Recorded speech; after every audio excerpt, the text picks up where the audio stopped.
Porque a veces quizá no comprenderá por qué mi papá, mi mamá se puede sin el hogar, por qué no hace esto o aquello, porque ellos tienen su visión de lo que tienen que hacer. Por ejemplo, en Apocalipsis capítulos 2 y 3 se habla sobre 7 iglesias que se le conoce como las 7 iglesias de Asia. Estas 7 iglesias, el Señor Jesucristo les escribe una carta.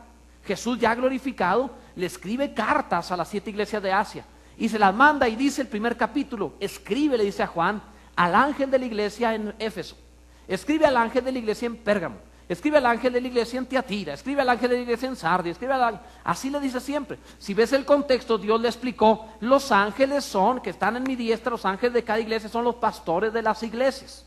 Pon atención.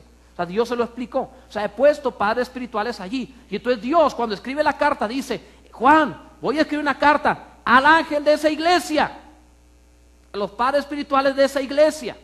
Y luego al final de la carta dice, el que tiene oídos, oiga lo que el Espíritu dice a las iglesias. Entonces la carta se la dirigió a los pastores de la iglesia, pero luego a todos le dice, oigan la visión de esa casa. Y a Éfeso le dio una visión, a Esmirna otra, a Pérgamo otra, a cada una le dio una palabra específica. Y no se le envió a todos, se le envió al ángel de esa casa. ¿Sí estamos entendiendo eso? De la misma forma, para que funcione el hogar, Dios le hablará al papá, Dios le hablará a la mamá, y no importa que el hijo tenga mejores ideas. Dios no le va a mandar la carta al hijo, Dios le va a mandar la carta al ángel de esa casa, al que tiene la autoridad de esa casa. Él le va a decir qué debe y qué no, y es el que va a decir, en esta casa las reglas son estas. Entonces el hijo no puede quebrantar esa regla porque será rebelión y no será bendecido. Tiene que decir, está bien, gloria a Dios. ¿Estamos entendiendo al respecto de esto?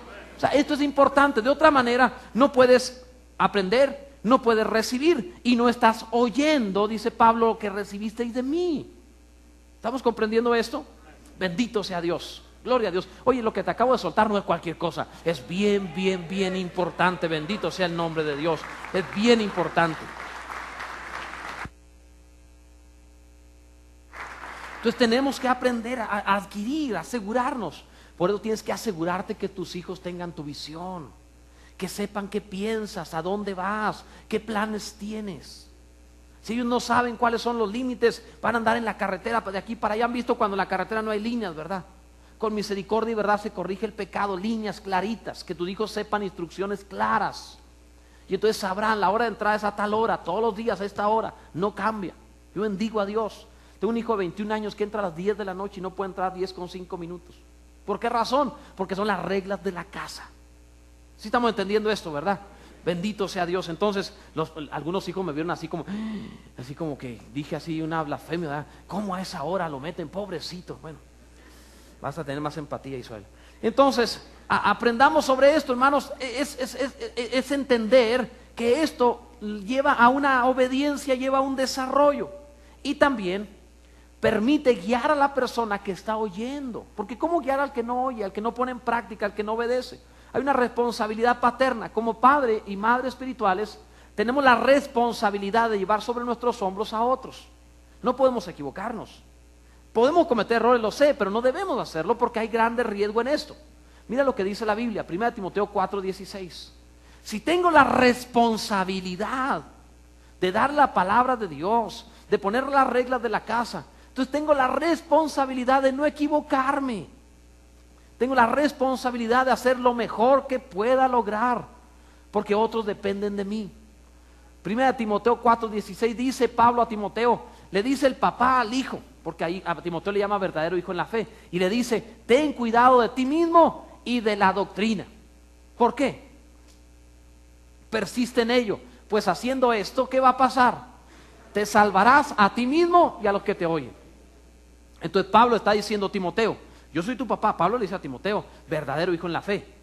Entonces Timoteo es el hijo de Pablo, espiritual. Pero ahora Timoteo tiene que transmitir esta vida a otros. Habíamos visto en el mensaje en la mañana que le dice, búscate a hombres que sean fieles y también idóneos para enseñar a otros. Entonces Dios le está pasando, Pablo le pasa a Timoteo.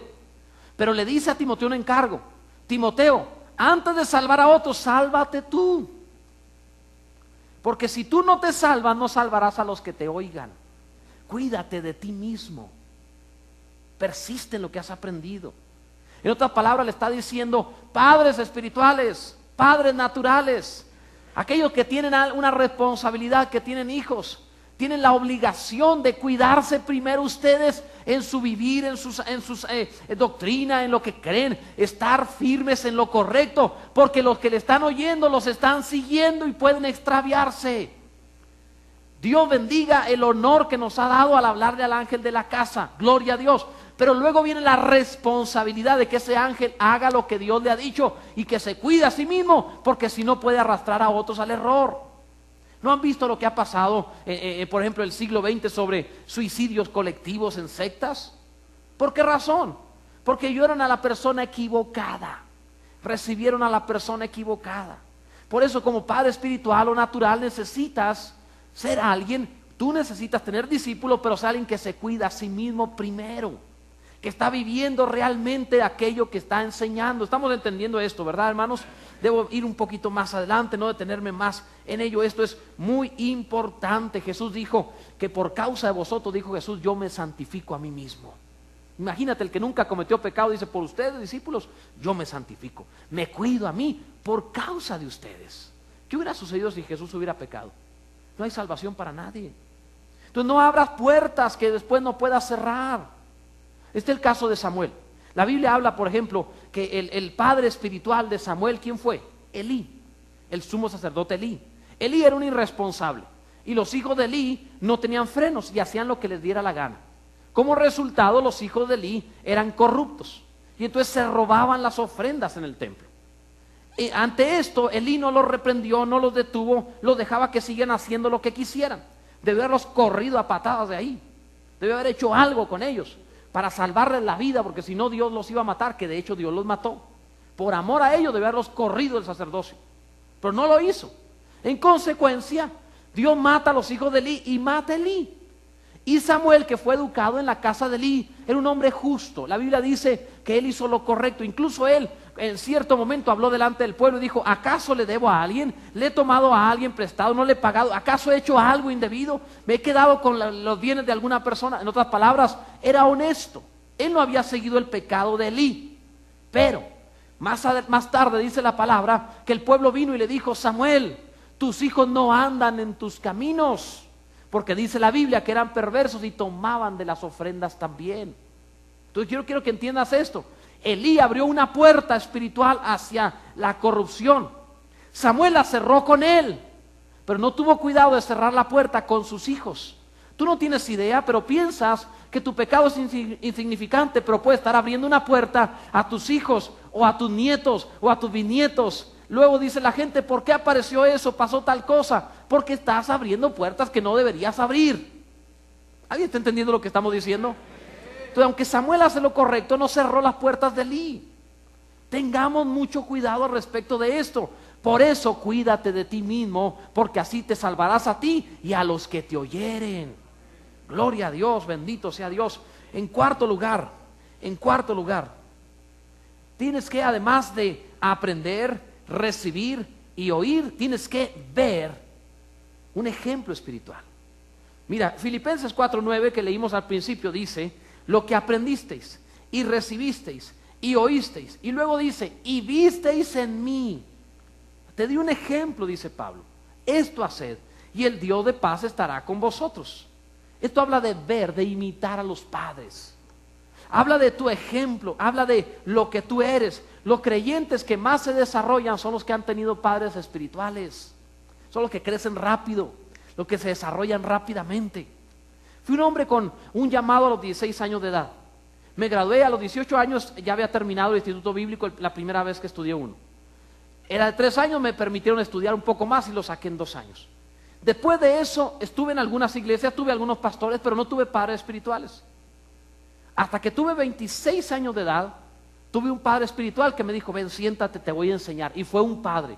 Y en 8 meses logró que yo empezara el ministerio, a pesar de todos los años que se me habían ido sin poder empezar, porque no había un padre allí. ¿Me están entendiendo lo que estoy diciendo? Lo que te trato de presentar es la importancia. Pablo por eso dice: y lo que vieron de mí. Mira, abre la Biblia, Hebreos